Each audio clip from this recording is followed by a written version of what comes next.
You know the feeling. We've all been there. You slice into an avocado, you're hoping for that perfect creamy green, and instead, you get this weird mix of rock hard on one side and total mush on the other.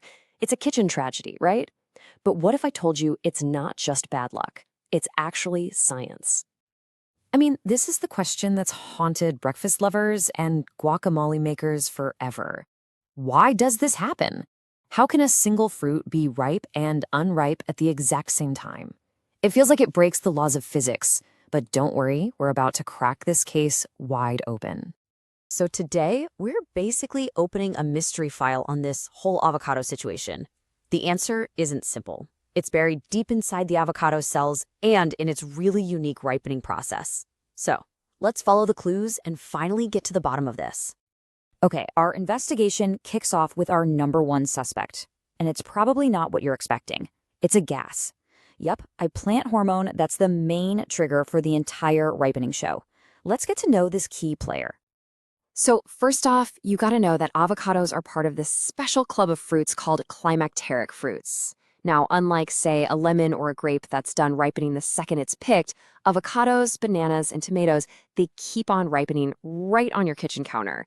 And this little fact, it's a huge piece of the puzzle. So what's the secret to this magic trick? It's a hormone gas called ethylene.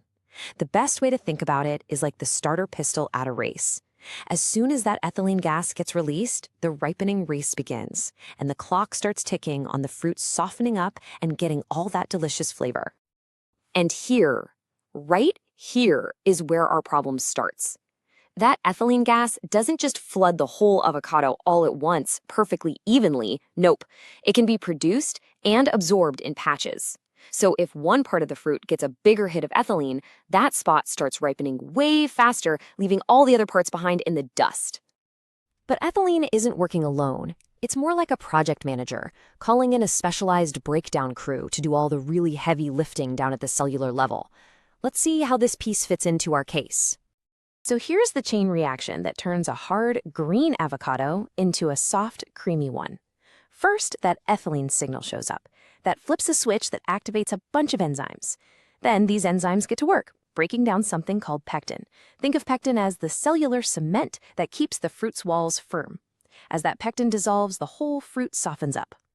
And let's meet our little breakdown crew. You've got polygalaxuranidase and pectin methylesterase. Now, you don't have to remember those names, just know that these are the microscopic workers responsible for creating that perfect buttery texture that we're all after.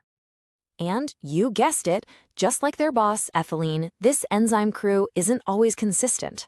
If they're more active in one spot, that spot is going to soften up way, way faster.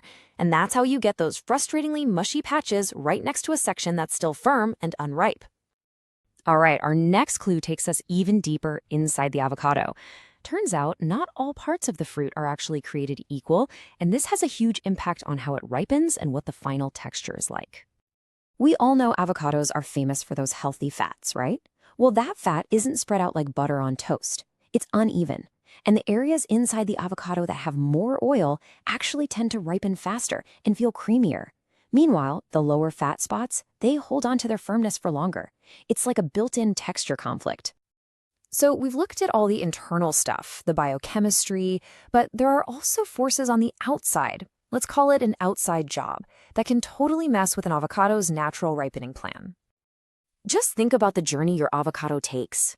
It's sitting in a chilly warehouse or the cold section of the grocery store. That cold basically puts the ripening process on pause by stopping ethylene. But then you bring it home to your warm kitchen, and the whole process kicks back into gear. But it's not a smooth start. It's more of a frantic, uneven restart where some parts of the fruit try to catch up much faster than others. And in our real worst-case scenario, if that avocado gets way too cold for way too long, it can get something called chilling injury. This damage literally prevents parts of the fruit from ever ripening properly, leaving you with these permanently hard, sometimes brown or gray sections of flesh. No good. And finally, we have physical damage. We have all done it, squeezing an avocado a little too hard at the store. Well, that's more than just a little dent. That bruised spot goes into panic mode. It produces a massive, concentrated burst of ethylene, creating a little ripening hotspot that goes from soft to mushy to rotten way faster than the rest of the fruit.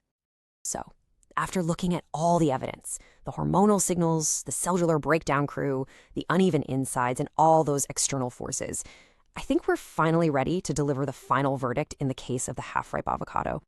Let's put it all together. The mystery isn't solved by one single thing. It's a full-on conspiracy of factors. You've got the ethylene gas spreading unevenly. You've got the softening enzymes working at different speeds. The fat inside the fruit itself is inconsistent. Big temperature swings totally disrupt the process. And of course, bruises create these little ripening hotspots. It's a perfect storm of biochemical chaos. So the next time you slice open an avocado and find that frustrating mix of hard and soft, you'll know exactly what's going on.